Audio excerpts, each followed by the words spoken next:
রোহনের বাবাকে বলেছিলাম এখন কাঁঠাল খেতে মন চাইকে পেরে রেখে দিয়েছে, একদম গোটা তেঁতুলে আছে। ওটা কীরকম হচ্ছে এখন? এখন ঠিক আছে না?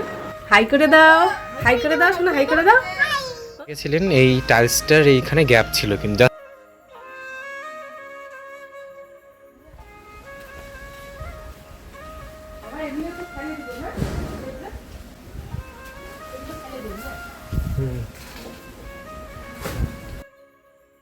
নমস্কার, কেমন আছেন আপনারা?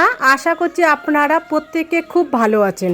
মমতার ঠিকানায় আরও একটি নতুন ব্লগে আপনাদের প্রত্যেককে জানাই স্বাগত। ঘড়ির কাঁটায় এখন সকাল 11টা বাজে। ও তো পদ্ম ফুলের যে ট্যাঙ্কটা বানিয়েছিল, তো সেখানে কিন্তু ফুলের বাগানের ওখানে বানিয়েছিল, মানে পশ্চিম পাশে আমাদের। আর ওখান থেকে আমরা সরিয়ে নিয়েছি কেন, ওখানে না ঝাড় দেওয়া যায় না, জঙ্গল হয়ে যায়। আর যেহেতু আমাদের ওখানে সাপটা মাঝে মাঝে আসে, তো ওটা থাকলে কি হয়, একদম কিছুই দেখা যায় না রাতের বেলা।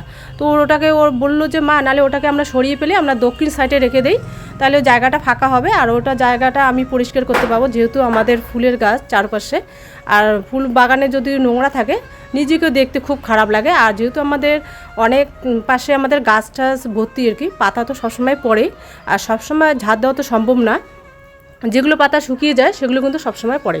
তো আমি চেষ্টা করি বাগানটাকে পরিষ্কার রাখা, মানে আমাদের উঠোনটাকে। আর বিশেষ করে ওর রোহানের বাবা, বাড়ির ভিতরে যদি কিছু পাতা টাতা পড়ে যায়, ওর বাবা কিন্তু একটু রেগে যায়, আমাকে বলে তোমার তো অন্য কোনো কাজ নাই।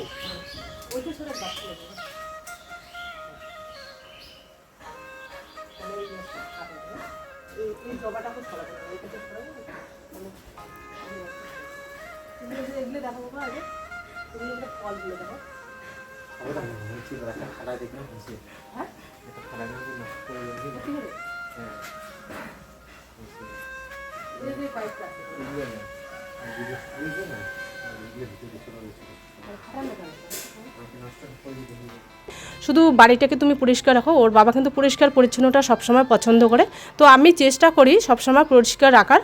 তবু পাতা পড়ে যায়, তো সবসময় সম্ভব না। পদ্মফুলের ট্যাঙ্কটাকে সরিয়ে রেখেছি, তো সেটাকে পরিষ্কার করে নেওয়ার পরে দেখুন জায়গাটা বেশ ভালো লাগে। বাবাকে বলেছিলাম এখন কাঁঠাল খেতে মন চায়, তো ওর বাবা কী করেছে, গাছ থেকে পেরে রেখে দিয়েছে। আর এখন যেহেতু গরম, হয়তো তাড়াতাড়ি পেকে যাবে। আর এই কাঁঠালটা পাকে মোটামুটি আষাঢ় মাসে, তো এখন না খুব খেতে মন চায় কাঁঠাল, নতুন ফল। তো এই যে এটাকে পেরে রেখে দিয়েছে। গরমকালে আমাদের যে আম কাঁঠাল খায়, ওগুলো তো আমরা খেলামই না এই বছর। না আম খেয়েছি, না লিচু, না কাঁঠাল। কাঁঠালের তরকারি খেয়েছি। আর আমাদের বাড়িতে না, এই যে এখানে দাঁড়ান আপনাদের দেখাই গাছ, তো লেচু গাছটা কী হয়েছে, ঝড়ে না পড়ে গিয়েছিল। গাছটা বিশাল বড় হয়েছিল, আর ফলটা কিন্তু অনেক বড় বড়। এটা আমরা 2-3 বার খেয়েছিলাম। তারপর গাছটা যেহেতু পড়ে গিয়েছে, এখন গাছটা তো আর রাখা যাবে না, তারপরে গাছটাকে আমরা পরে কেটে ফেলে দিয়েছি। হ্যাঁ, আর এখন আমাদের পিছনে একটা গাছ আছে, ওটাতে এবার ফলই দেয়নি। এবার যে লেচু খাবো, মাটিটা শুকিয়ে হ্যাঁ। আর এই যে দেখুন কত দিনে আমরা সেই কমলা লেবুটাকে নিয়ে এসেছি, তো এখনও গাড়ারই সময় পাইনি। কতগুলো হয়েছে। হ্যাঁ। আর যখন আমরা এনেছিলাম তখন তো এগুলো ছিল, আর যে এগুলো দেখুন আমরা বাড়িতে আনার পরে যে এখানে হয়েছে কতগুলো ছোটো ছোটো, দেখা এই যে এখানে ছোটো ছোটো দেখছেন, এগুলো কিন্তু আগে ছিল না। ফুল হয়েছে এখানে, এর কচি ডালটাও বেরিয়েছে, কিন্তু টবে যেহেতু মানে এখানেই আছে, এর জন্য গাছ পাতাগুলো কীরকম ট্রান্সফার করতে হবে সহজে। বেশ ভালো লাগে কিন্তু ফলটা, খাই আর না খাই। অনেক জায়গায় হয়েছে, ছোটো প্রচুর হয়েছে। ওখান থেকে আমাদের ফলের চারা আনলে ওই সারা বছর খাওয়ার মতন একটা ফলের গাছ হবে। আর বাবা বলছে যে এই গাছটাকে তুলে দিতে, কীরকম দেখা যায়, তবে কিন্তু এত সুন্দর ফুল হয়েছে, জুঁই ফুল, এগুলোকে আর সরবো না এখন। হ্যাঁ যাই হোক, কিন্তু এখন আর সরা যাবে না, ফুলটা হচ্ছে, ফুলটা শেষ হোক। আর আমাদের এই দুপুরবেলা বাড়িতে এত সুন্দর লাগে, দেখুন কত সুন্দর লাগছে না, সূর্যের আলোতে বেশ পরিষ্কার পরিষ্কার। আর মা যেখানে দাঁড়িয়ে আছে জায়গাটা পরিষ্কার করলো, এখন আরও বেশ সুন্দর সুন্দর লাগছে দেখতে।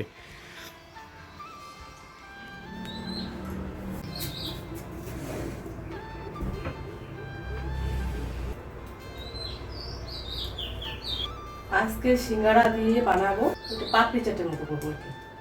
আর আজকে আমি একটা দারুণ রেসিপি শেয়ার করব। তো আমরা কিন্তু রোজ রোজ সিঙ্গারা খাই, ওর বাবা নিয়ে আসে, ওর বাবার ওখান থেকে সন্ধ্যাবেলা প্রতিদিনই আর কি সিঙ্গারা নতুবা খুরমা প্রতিদিনই কিন্তু দেয় সন্ধ্যাবেলা আর কি। কিন্তু শশা খাওয়া খুবই ভালো শরীরের পক্ষে। আর এটা তো ফ্রিজে রেখে দিয়েছিলাম, একদম কি ঠান্ডা ঠান্ডা ঠান্ডা জিনিস তো গরমের দিনে খেতে খুবই ভালো লাগে। তো ওর বাবা কি করে সিঙ্গারাটা, যেহেতু ওর বাবার অতটা পছন্দ না, ও সিঙ্গারা যেদিন করে দেয় ও বাড়িতে নিয়ে আসে রোহানের জন্য। কিন্তু প্রচণ্ড রৌদ্র আমাদের এদিকে, এত রৌদ্র একদম থাকাই যায় না।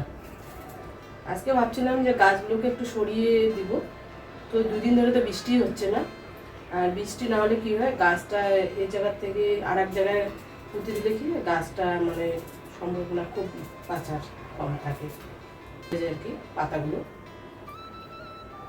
করে তারপর আমি গাছে জল দেবো, আর রেগুলারে জল দেওয়ার চেষ্টা করি। হয়তো দুই বেলা দিতে না পারলেও আমি এক বেলা করে দিই আর কি। আমি বা রোহান, আরও যেদিন ওর বাবা বাড়িতে থাকে ওর বাবাই দেয়, আজকে যেহেতু নেই বাড়িতে। আর এত রৌদ্র পড়েছে, গাছে জল না দিলে গাছের যে গোড়াটা আছে মাটিটা সেটা কিন্তু একদম শুকিয়ে যায়, আর গাছটা না পাতাগুলো মানে কীরকম হয়, গাছের গোড়াটা একদম দেখতে বেশ ভালো লাগে। মানুষ যেরকম জল না পেলে যেরকম হয় আর কি, গাছটা তো জলটা শোষণ করে।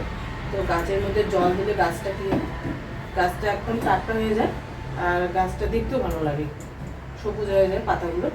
গোড়ায় জল সবসময় দেওয়া ভালো। বৃষ্টি হলে তো গাছের অনেক উপকার, তো বৃষ্টি তো রেগুলার হচ্ছে না, যখন হয় আবার রেগুলারই জল দেয়, মানে বৃষ্টি হয়। আর রোহান সিঙ্গারাটা কেন পছন্দ, ওর হচ্ছে সিঙ্গারার মধ্যে একটা বড় পনির পিস থাকে, তো পনির তো ভীষণ পছন্দ করে রোহান। তো এর জন্য কিন্তু ওর বাবা রোহানের কথা ভেবে না খেয়ে নিয়ে এসে, তো ও কী করে ওর নতুন একটা আইডিয়া পেয়েছে। আর রাতের বেলা কী হয়, আমরা মোটামুটি রাত ঘুমোতে ঘুমোতে প্রায় 12টা 1টা এরকম হয়। আর সকালবেলা তো আমার উঠতেই হয় ওর বাবার জন্য, খুব সকাল সকাল উঠতে হয়, উঠে খাওয়া রেডি করতে হয়। আর এখন আমার ভাতটা রান্না করতে হয় না, ওর বাবা দইটা যেহেতু খুবই পছন্দ করে, আমি এখন দই রেগুলারে দই বানাই ওর বাবার জন্য, মানে তো এর জন্য কিন্তু পরে আমার প্রচণ্ড চাপ হয়। সকালবেলা ভাতটা রান্না করলে শুধু সবজিটা রান্না করলে হয়ে যায়, আর দুপুরবেলা যেহেতু টাইম মতো চলে আসে ওর বাবা, তো রান্নাটা আমার সেভাবেই করতে হয়। ও সিঙ্গারাটাকে কি করে ভেঙে 4-5টা ভেঙে ওখানে স্লাটের মতো করে পেঁয়াজ কুচুনো, তারপরে হচ্ছে শশা কুচুনো, কাঁচা লঙ্কা, লঙ্কার গুঁড়ো সামান্য, জিরের গুঁড়ো, মানে সব কিছু মিক্সচার করে আর সাথে সামান্য সস দেয়। তো ওটা খেতে না একদম পাপড়ির মতো লাগে। তো আপনারা কারা কারা এভাবে খান, তো একবার বানিয়ে খান, দারুণ লাগে খেতে। তো এভাবে কিন্তু আমরা মাঝে মাঝে খাই, তো সেভাবে আপনাদেরকে দেখানো হয় না। তো আজকে যেহেতু সময় পেয়েছি আর ভুলে যাই দেখাতে, তো রোহান বলল মা সেদিন যেহেতু ভিডিওটা করেছিলাম তো ভিডিওটা তো ডিলিট হয়ে গিয়েছে, তো আজকে তাহলে এটা এভাবে বানাই। তো রেগুলার কিন্তু আনে না, মাঝে মাঝে আর কি সিঙ্গারাটা নিয়ে আসে, তো দারুণ লাগে খেতে। তো আপনারাও একবার বাড়িতে বানিয়ে খাবেন।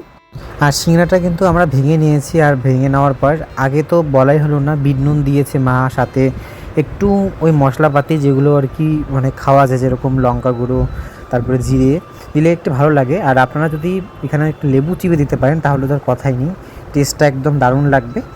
আসলে এই জিনিসটা আমি আমার স্কুলে, আমাদের ওই বিবেকানন্দ স্কুলে গেটের সামনে কাকু বিক্রি করে এই জিনিসগুলোকে, ওই নিমকি মাখা করে, তারপরে আরও অনেক রকম পাপড়ি চাট বিক্রি করে। তো সেখান থেকে আইডিয়াটা মাথায় এলো যে এরকম করে খেলে হয়তো ভালো লাগবে। এইটাকে রেসিপি কিন্তু কোথাও হয়তো নেই, সেরকম করে আমি দেখিনি কোনো দিনও।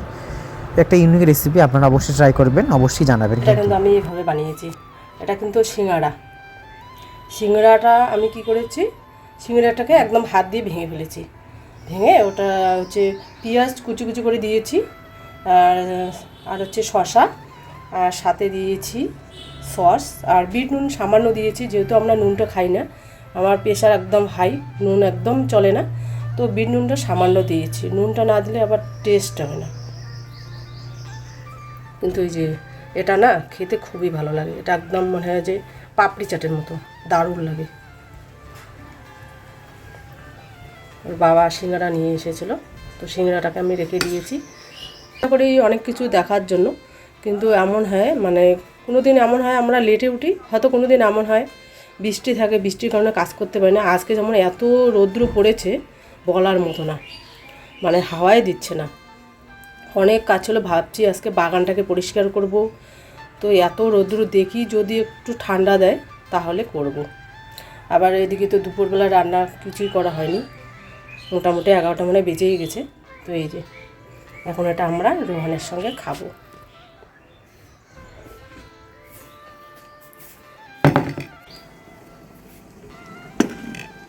মাছগুলো যখন আমরা কোনো দিন সকালবেলা একটু লেটে উঠি, ওরা একদম কাচের মতো এত শব্দ করে, মনে হয় যে কেউ মনে হয় আসছে, এরকম পুরো আওয়াজ। আর আমরা তো এখানেই থাকি, তো একদম বোঝা যায় যে মাছগুলো খিদের জন্য ছটপট করছে, রোহন টের পেয়ে যায়। দেখুন, আর সবাই আসবে আর মাছগুলো লক্ষ্য, মানে ঘরের দিকে কেউ তাকায় না, এখন শুধু মাছের দিকে। খাবারটা বানিয়েছে দেখো। এটা আমরা আগের দিনও বানিয়েছিলাম, ভিডিওটা ডিলিট হয়ে গেছে, পরে আপনাদের আর দেখানো হয়নি। এই দেখো কত সুন্দর হয়েছে, পাপড়ি চাটের মতো না অনেকটা।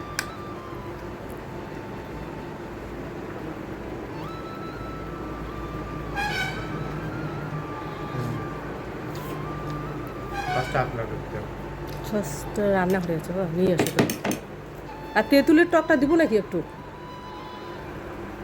আর তেঁতুল দেখলে আমার একদম ফুচকার কথা মনে পড়ে। তো এখন যেহেতু আমাদের দইটা সবসময় থাকেই আর কি, দইটা আমি রেখে দিই। মানে দই দিয়ে তো অনেক কিছু রান্নাও হয়। এখানে রোহান দিচ্ছি, আমরা সিরিয়া বানিয়েছিলাম ফুচকা বানার সময়, তো ওটাকে আমি রেখে দিয়েছিলাম ফ্রিজের মধ্যে। কিছুটা এখনও কাঁচা তেঁতুল আছে, কাঁচা তেঁতুল বলতে ভুল হবে, আমি একদম গোটা তেঁতুলে আছে, ওটা যেদিন করে ফুচকা খাবো তো টকটা না হলে ভালো লাগে না তেঁতুলের। কীরকম হচ্ছে এখন? এখন ঠিক আছে না? এই যে কালকে তো আমি এখানে ওই এটাকে কমপ্লিট করেছি, তখন অনেক রাত হয়ে গেছে, কারণ কালকে আকাশটা না বিকালবেলা করে প্রত্যেক দিন এমন হয় যে বৃষ্টি আসবে, তো আমি ওয়েট করতে করতে দেখলাম যে বৃষ্টি আর এলো না, তো তারপরে সন্ধ্যার পরে হচ্ছে এটাকে ধরেছি আপনারা একটু বলে দিই এই ভিডিওটার মধ্যেই। এখানে তো দেখেছিলেন এই টাইলসটার এইখানে গ্যাপ ছিল, কিন্তু জাস্ট টাইলসগুলোকে লাগিয়েছিলাম, এটার যে গ্যাপগুলো ছিল সেটাকে কিন্তু ফিল করা হয়নি। এবার জাস্ট ওটাকে আমি ফিল করে দিয়েছি, কিন্তু টাইলসের উপরে যে লেগে আছে ভালোভাবে সেটাকে মুছবো, সেটা আর করা হয়নি। তো এটাকে ভালো করে পরিষ্কার করলে জিনিসটা আরও বেশ সুন্দর লাগবে দেখতে। আপাতত বোঝা যাচ্ছে না ঠিক একটা। আর এই সাইডটা করা হয়েছে, আর এখানে এগুলো পাটকাঠি ঢুকিয়ে দিয়েছে মাঝখানে।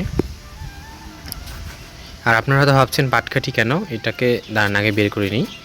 এইটার মধ্যে পাটকাঠি ঢুকিয়ে দিয়ে এটাকে তিনটা ফুটো করে নিয়েছি। আসলে এটা তো বাইরেই থাকবে, আর এখানে যেহেতু মাছ ছাড়বো, তো জলটা পরিমাণ বেশি হলে জলটা পড়ে যাবে উপর থেকে, তো মাছও চলে যেতে পারে। তো এখানে ছোট ছোট তিনটা ফুটো করে দিয়েছি। এবার দেখুন ওই দিক থেকে এবার জল আসলেই, জলটা আর কি মানে এই অবধি আসলেই জলটা পড়ে যাবে নিচে, তাহলে জলটা আর পড়ার চান্স থাকবে না, মানে মাছগুলোর পড়বে না। তাও এখানে একটি ফিল্টারের মতন ব্যবস্থা করে দেবো, যাতে ছোট ছোট মাছগুলো আনা হবে, যাতে এই ফুটো থেকে মাছগুলো বেরিয়ে না যায়। আর এটার উপরে বিটটা ছিল না, থার্মোকলটা বোঝা যাচ্ছিলো যে থার্মোকলের উপরটা দিয়েছি। কালকে তো মানে এক সাইডটা করলে কী হয়, জিনিসটা শক্ত হয়, আর সহজে এটা তো জোরে জোরে দিতে হয় বাড়ি মেরে মেরে, তখন এই জায়গাটা নড়ে যায়। তো দুই সাইডে যদি একবারে করতাম এটা খুলে যেত, তো এটা শক্ত হয়ে গেছে যেহেতু আজকে ওই ভিতরটা এই সাইডটা এইটা করবো। আর এখানে দেখুন এই থার্মোকলটার গ্যাপটা কিন্তু পার্টিশনটা মানে এই যে জয়েন্টটা বোঝা যাচ্ছে, ওই জয়েন্টটাতে আমি এক্সট্রা করে আর কি সিমেন্টটা বেশি করে দিয়ে দিয়েছি, নাহলে আবার জল বেরিয়ে যেতে পারে। আর এখন আবার এটার উপরে আবার এক্সট্রা করে এরকম ঢালাই হবে। এই সাইডও বাকি আছে কিছুটা, আজকে এটা করবো। সিমেন্ট শর্ট ছিল এতদিনের জন্য একটু করিনি, তো কালকে তো বাবা বাড়িতে ছিল, পরশু দিন ছিল বাবাই নিয়ে এসেছে। আর আমাদের মানি প্ল্যান্টের গ্রোথ দেখাই। আমি এটা নিয়ে আসলাম বাইরে থেকে, এটা ভাবলাম যে এটা ঘরে মানে এখানে রেখে দেবো, ভালো লাগে। হ্যাঁ, অনেক বড় ঝুলে গেছে, আর গাছটা না একদম শুকিয়ে গেছে, মানে রেগুলার তো জল দেই, কোনোদিন না মনে হয় হয়তো ভুলে যাই, একদম মাটিটা একদম শুকিয়ে গেছে। এখানে থাকলে মনে হবে, আর বাইরে থাকলে না কেউ আসলে বলে যে এইটার ডাল নেওয়া যায়, কারণ আর কি মানি প্ল্যান্ট কি যতক্ষণ না ঝুলছে ওটা সৌন্দর্য থাকবে না, আর কেউ চাইলে তো আবার নাও করা যায়। তো ওর জন্য আর কি এই মানি প্ল্যান্টটা এখানে আনা, আর যত ঝুলবে তত বেশি সুন্দর। আর আমি রোহানকে বলছিলাম যে বাবা এটা নাহলে আমরা কাটিং করে অন্য জায়গায় আবার নতুন করে লাগিয়ে দিই, ওর বললো যে না, এটা যতটা লম্বা হয়ে থাক ঘরের মধ্যেও ওগুলো রাখা যায়, মানে স্লিংয়ের উপরে ভালো এখানে না করা যায়। এই যে এখানে স্ট্যান্ড করে এটা যখন পিলারটা হবে এটাকে পেঁচিয়ে দিলে ভালো লাগবে। তো এর জন্য আমি এটা কিন্তু বাইরে ছিল, আমি এখানে নিয়ে আসলাম। ভাবলাম যে এটা যেহেতু সাদা টাইলসটা আমাদের, তো আর সবুজ সাদার সাথে সবুজ থাকলে একদম দারুণ লাগে। একটু জল দিয়ে দাও। আর আমাদের পেঁয়াজের খোসা কিন্তু অনেক আছে, এমন হয় যা ভুলে যাই, 2 বস্তা আছে ঘরে। পেঁয়াজের খোসা দিতে হবে, গাছগুলোর মানে শুকিয়ে যাচ্ছে। গাছগুলো একদম হেলদি হয়, কালারটা একদম চেঞ্জ হয়ে যায়। আর কয়দিন ধরে তো আমাদের এদিকে বৃষ্টি হচ্ছে না, আর যখন বৃষ্টি হয় রেগুলারই বৃষ্টি দেয়, তখন আবার বৃষ্টির জন্য বেরোনো যায় না, কোনো কাজে করা যায় না। আর এখন যেমন রৌদ্র পড়েছে, এখন বাইরে যে কিছু কাজ করবো সেটার উপায় নেই, এত রৌদ্র আমাদের এদিকে। আর এদিকে সকাল সকাল ভাজতে নিয়ে আসলো চাট। তো আমি কি করেছি, উপরে দিয়ে দিয়েছি পেঁয়াজ কুচনো, আর হচ্ছে শসা, আর সাথে দিয়েছি সস আর একটা কাঁচা লঙ্কা। তো খেয়ে দেখি তো কীরকম হয়েছে রান্নাটা। কালার দেখে তো মনে হয় দারুণ হয়েছে।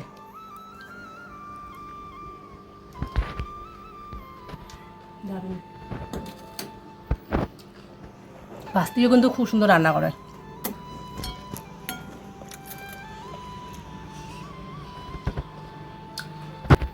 চাটটা না রুটির সঙ্গে দারুণ লাগে খেতে, খুব ভালো হচ্ছে। এখানে ভাত বসিয়ে দিয়েছি, যেহেতু এখন সকাল সকাল মানে ভাতটা করতে হয় না, তো এর জন্য একটু আর কি লেট হয়ে যায়। সকালবেলা তো অন্য কিছু টিফিন করি এখন। আর এখানে ডালের জন্য জলটা বসিয়ে দিয়েছি। আমডাল করছিলাম, রোহানগুলো আমডাল খাবে না, বললো যে আমের চাটনি করো। আর এখানে মুসুর ডালটাকে ভিজিয়ে নিয়েছি, এটাকে ভালো করে ধুয়ে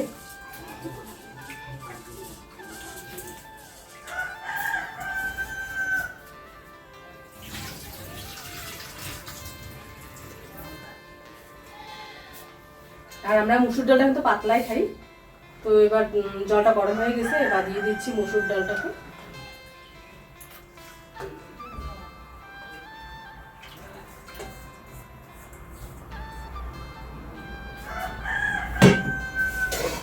আর দুটো কেন একসঙ্গে বসিয়ে দিলাম, যেহেতু প্রায় 12টা বাজে, তো সবার তো 2টার মধ্যে চলে আসে, নাহলে আবার তাড়াহুড়ো হয়ে যাবে।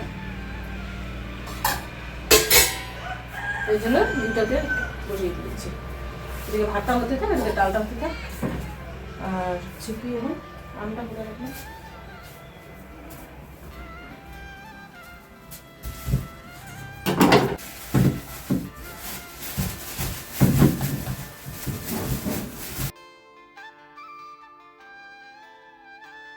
শসাটাকে আমি ছুলে নিব, যেহেতু এটা আমটা এখনো মানে আটি হয়নি আর কি, কচি আছে। আর এখন গরমের দিনে না যে কোনো টক দিয়ে বলুন খেতে খুব ভালো লাগে। ফেলে আর কি ভিতরটা না ঠান্ডা লাগে। আমি ভাবলাম যে টক ডাল করি, ভালো লাগে খেতে। রোহান বললো যে টক ডাল এর আগে তো মা খেয়েছি, তাহলে তুমি চাটনি করো। আর ও চাটনির সাথে কিন্তু পাঁপড় লাগে, পাঁপড় তো শেষ হয়ে গেছে, ভুলে গেলাম তো পাঁপড়টা আনতে। ওখানে গিয়েছিলাম, এখানে আমাদের একদম পাশেই দোকান।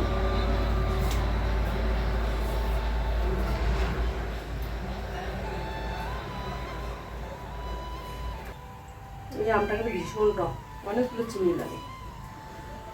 আমের চাটনি কিন্তু আলাদাভাবে করি, মানে প্রথমে হচ্ছে চিনিটাকে শিরা বানিয়ে তারপরে ওই আমটাকে আমি ওখানে ছেড়ে দিই, ওটা একদম জেলির মতো হয়। তো আজকে এটা আমটা তো অনেকদিন হয়ে গেল, আমি বলবো না কিরকম জন হয়েছে।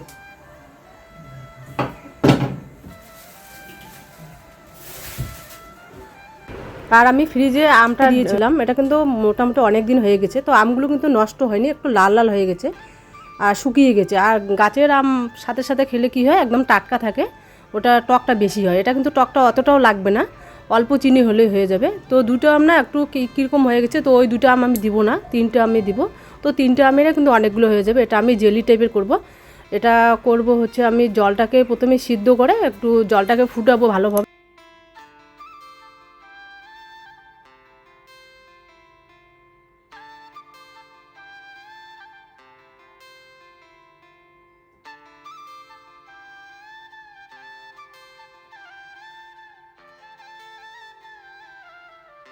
কিন্তু ওই ওখানকার আমরা যেখান থেকে নিয়ে এসেছিলাম, আপনাদের হয়তো মনে আছে, তো ওটা আমি কি করেছিলাম, একদম প্যাকেটটা ভালোভাবে বেঁধে রেখে দিয়েছিলাম ফ্রিজে। আমি দেখি কতদিন থাকে, তো দেখলাম 2টা আম নষ্ট হয়ে গেছে, অনেকদিন যেহেতু হয়ে গেলো।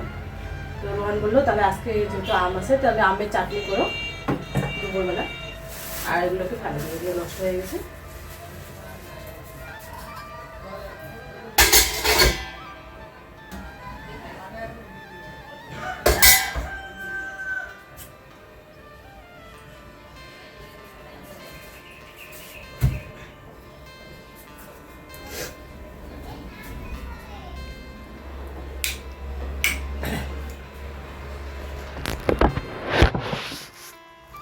একদম রাস্তার থেকে একদম জানলা একদম সোজা।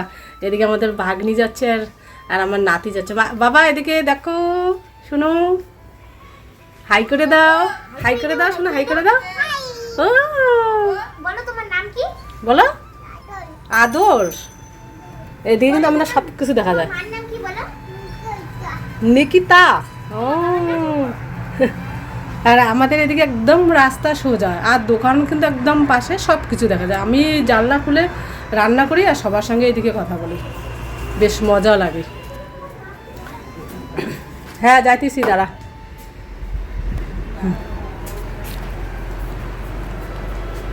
কি করলা? কিছু করছো? এই যে আর একটা ওইটা লাগ দাও, দেখা যায় না। আর রোহানের দেখুন, ওর কি বলবো, এই যে ঘর যেমন সাজানো চেঞ্জ হয়ে যায়, মতলব আজকে এটা করবো কালকে সেটা করবো। এই দেখুন ও একদম ব্ল্যাক কালারের পিছনে লাগিয়ে দিয়েছে, মানে 2 দিন বাদে বাদে চেঞ্জ। এটা মানে কি, মাছগুলো নাকি কালার চেঞ্জ করে স্ট্রেসে চলে যায়, তো ব্ল্যাক কালার ডার্ক কালার দিলে মাছের যে কালারটা সেটা নাকি বেশি ফুটে ওঠে। মোবাইলে দেখলাম, এই জন্য এটাকে দেওয়া, তাহলে মাছের কালারটা বেশি বোঝা যাবে। আর মাছগুলো নাকি সংকোচ বোধ করে না যে এত এত লোক, এত সবসময় তো লাইট জ্বালা থাকে। ব্ল্যাক কালারটা দিলে মাছেরও একটু সমস্যাটা কম হবে, আর ওরা মনে হবে যে ওরা ভিতরে আছে সমুদ্রে, তো ওর জন্যই ব্ল্যাক কালারটা দেওয়া। তাহলে মাছগুলো হচ্ছে ওই কি বলে সবসময় আর কি যে কালারটা, সেই কালারটাকে ফোটা যাবে না। অন্য সময় দেখা যায় কারেন্ট চলে গেলে, কারেন্ট না থাকলে আবার কালারটা কীরকম হয়ে যায়, তো এখন আর ওটা হবে না ব্ল্যাক কালারটা দিলে। আমি অনেক দেখেছি, দেখুন আমার দেখতে ভালো লাগছে, কালারটা একদম পরিষ্কার। হ্যাঁ, মোবাইলে অতটা ভালো লাগছে না, কিন্তু সামনাসামনি দারুণ লাগছে। ও কিন্তু সব কিছুই চেঞ্জ করে ঘরের, মানে ধরুন এই যে আমাদের যে পর্দাগুলো আছে, এখানকার পর্দা ওখানে দিবে, ওখানকার পর্দা ওখানে দিবে, ও সবসময় এগুলোই করে থাকে। মানে ওর টাইম পাসই হচ্ছে না। আর ও তো এদিক সেদিক কোথাও অত যায় না, খুব কমে যায়। আর বিকেল আমাকে সবসময় অর্ডার করবে, মা তুমি এটা করলে কীরকম হয়, ওটা করলে কীরকম হয়। তো আমি এরকম না যে ঘরে সবসময় থাকি, আমাকে বলে তুমি যাও বাইরে কোথাও গিয়ে ঘুরে আসো, গল্প গুজব করো। আর ও কিন্তু ঘর থেকেই বেরোতে চায় না, অন্ধকার করে দিলাম। তো দেখতে দেখতে ভিডিওটা প্রায় শেষে চলে এসেছি। আজ তবে আসি, দেখা হচ্ছে একটা আবার নতুন ভিডিও নিয়ে। ততক্ষণে ভালো থাকবেন, সুস্থ থাকবেন।